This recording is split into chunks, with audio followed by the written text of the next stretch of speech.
తెలంగాణ రాష్ట్ర ప్రభుత్వం ప్రతిష్టాత్మకంగా నిర్వహిస్తున్నటువంటి తెలంగాణ రైజింగ్ గ్లోబల్ సమ్మిట్కు ఇప్పటికే ఏర్పాట్లన్నీ పూర్తవుతున్నాయి. ఈ నెల 8, 9 2 రోజుల పాటు నిర్వహించనున్న ఈ సమ్మిట్ ద్వారా రానున్న రోజుల్లో తెలంగాణ ఎలా ఉండబోతుందని వివరించున్నారు. అయితే ఈ ఏర్పాట్లను టీజీఐఐసీ చైర్మన్ నిర్మలా జగ్గారెడ్డి గారు పరిశీలించారు. అయితే ఈ గ్లోబల్ సమ్మిట్ ద్వారా ఏం చెప్పబోతున్నారనే విషయాలు వారి మాటల్లో తెలుసుకుందాం. చెప్పండి మేడం, ఈ గ్లోబల్ సమ్మిట్ ద్వారా ఏం చెప్పబోతున్నారు? నంబర్ 1 తెలంగాణ కావాలంటే ఏదో ఒకటి చేయాలి. తెలంగాణలో ఉన్న భూమి మనకు పంటలు పండిస్తుందే తప్ప మరి అభివృద్ధి కావాలంటే ఏం చేయాలనే విజన్తోనే సీఎం ముఖ్యమంత్రి గారు మరి ఈ గ్లోబల్ సమ్మిట్ పెట్టడం జరిగింది. దీంతో విదేశాల్లో ఉన్న పారిశ్రామికవేత్తలందరూ కూడా తెలంగాణకు తీసుకొచ్చి వాళ్ళకి మనము మరి ఇక్కడ మనం వివరిస్తే వాళ్ళ ఆలోచన ఏముంటుందో తీసుకొని ఎట్లాంటి పారిశ్రామిక పెట్టాలి అనేది ముఖ్య ఉద్దేశం.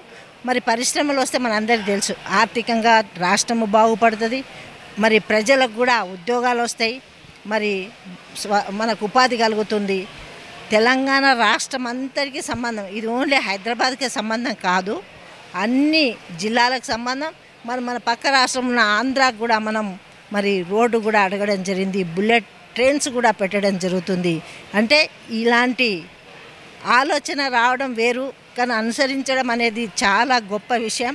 మరి ఇంత పెద్ద ఏర్పాట్లు చేసిన అంటే దానికి అనుకూలంగానే వాతావరణం ఉండబోతుంది, అభివృద్ధి అనేది తప్పకుండా జరుగుతుందని తెలియజేస్తున్నాం. ఇప్పటికే రాష్ట్రంలో ప్రభుత్వం ఏర్పడి 2 ఏళ్ల పాలన పూర్తయింది. ఇప్పటికే పలు సంక్షేమ పథకాలు ప్రవేశపెట్టారు, ఆల్రెడీ ఇంప్లిమెంట్ చేశారు. ఈ గ్లోబల్ సమ్మిట్ ద్వారా అంటే రానున్న రోజుల్లో తెలంగాణ ఎలా ఉంటుంది?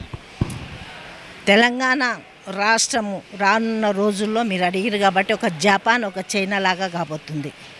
జపాన్ చూసి మనం అయ్యో మన దగ్గర అట్లాంటి తయారు కావట్లే, మిషన్లు అక్కడ తయారై మనం తీసుకొస్తున్నాం ట్రాన్స్పోర్ట్తోని, కాబట్టి ఇప్పుడు వాళ్ళు మన దగ్గర తీసుకుపోవాలి.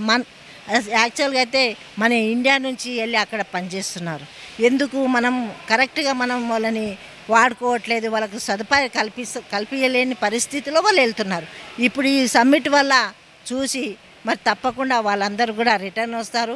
అక్కడ పెట్టే మరి పారిశ్రామికవేత్తలు ఇక్కడ కూడా బడ్జెట్ పెట్టి తయారు చేసి మరి ఇక్కడ సౌలత్ కల్పించి అభివృద్ధి కోసం పాటుపడుతుంది ఈ సమ్మిట్. ఇది ఏదైతే ఈ సమ్మిట్ ద్వారా తెలంగాణ ప్రభుత్వం ప్రతిష్టాత్మకంగా తీసుకుందో రానున్న రోజుల్లో తెలంగాణ విజన్ ఎలా ఉండబోతుందని ఒక డాక్యుమెంటరీని ఆవిష్కరించబోతున్నారు.